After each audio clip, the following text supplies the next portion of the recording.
koonfur afrika intii u dhexaysay bishii abriil ilaa iyo bishii agosto waa bishii afraad iyo bishii sideedaad sanadkan waxay tahriibsaa la leeyahay 20,000 oo qof oo jabiyey shuruucda u yaallo immigrationka waxaana ku baxda la leeyahay 1,000 oo milyan taasoo baarlamaanka la horgeeyay maalin dhaweed aadna loola yaabay su'aalihii la isweydiiyey waxyaabihii laga ka hadli doonaa balse wasiirka faariska dalka koonfur afrika oo baarlamaanka hortagay ayaa xaqiijiyey in intaas ay baxday isla markaana shuruucaysan mar xilli hore uga deganeyn immigrationka dowladda koonfur afrika balse hadda wax walba aan adkeynay ayuu yiri.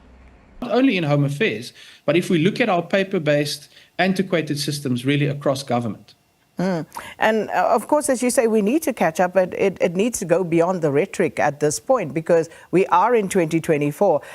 There has been for the longest time great technology available that could assist with things like corruption, because you think of something as simple as blockchain technology and how that would actually ensure that there are fingerprints along the way to see who did what at which stage in that chain.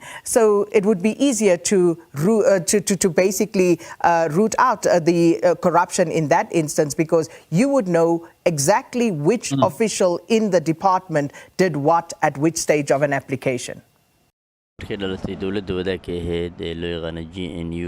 oo xisbiyada dalka isku biireen waxaa muuqatay in aad loo jafaayay loona daldalayay dadka ajaanibta ah ee ku nool dalka koonfur afrika gaar ahaan kuwa sharciyad haysan iyo kuwa ku dhacsan yahay kuwaasoo aad mooday in sidii biyo loogu soo daatay oo markani ay ahaayeen biyo bax soo baxda camal oo qolqolkooda la celi waayo aad booliska iyo immigrationka ugu dhagaayeen wasiirka ayaa sheegay in qof sharci la'aan uu sii joogi doonin koonfur afrika isla markaana maxaan ku raadaa qof walba inuu sharci leeyahay ayaa laga rabaa uu yiri sidoo kale waxay ka hadlay waxaa kamid ah visa reformka ayaa kamid ah iyo arrimaha qaxootiga.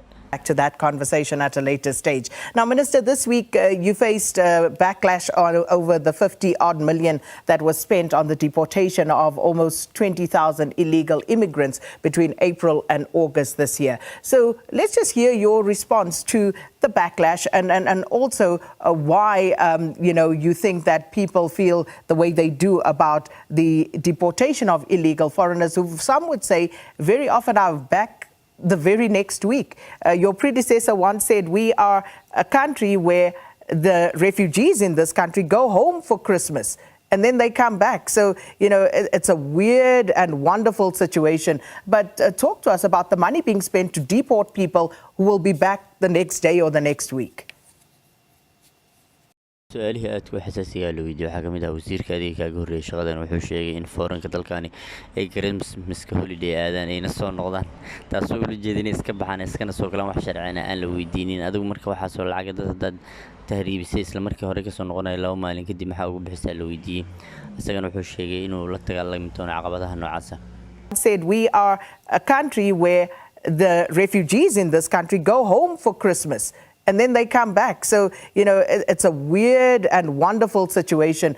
But talk to us about the money being spent to deport people who will be back the next day or the next week.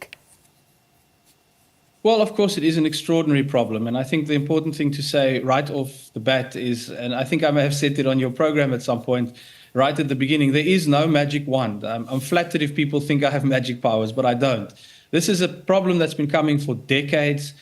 It has gotten worse as we've systematically removed resources from Home Affairs and the Border Management Authority, for example.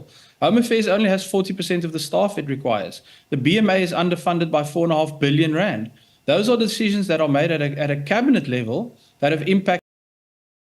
waxyaabihii uu sheegay waxaa ka mid ahaa inay sii laba jibaari doonaan baaritaanada ay ku wadaan maqaayadaha iyo dukaanada iyo weliba meelaha macdanta laga qodo iyo xitaa beeraha iyo meelaha dadku ay ka shaqeeyaan sharci la'aanta ah marka waxyaabahaas oo dhan ayuu ka hadlay wasiirku waa ninkii ugu horreeyay oo markii la magacaabay isla markiiba kacdoon buuxa ku bilaabay dadka qaxootiga ajaanibta ah oo hala soo qabtay marka intaasaan kusoo gabagabaynaynaa qodobadii muhiimka ah oo ka hadlay. Wassalaamu calaykum.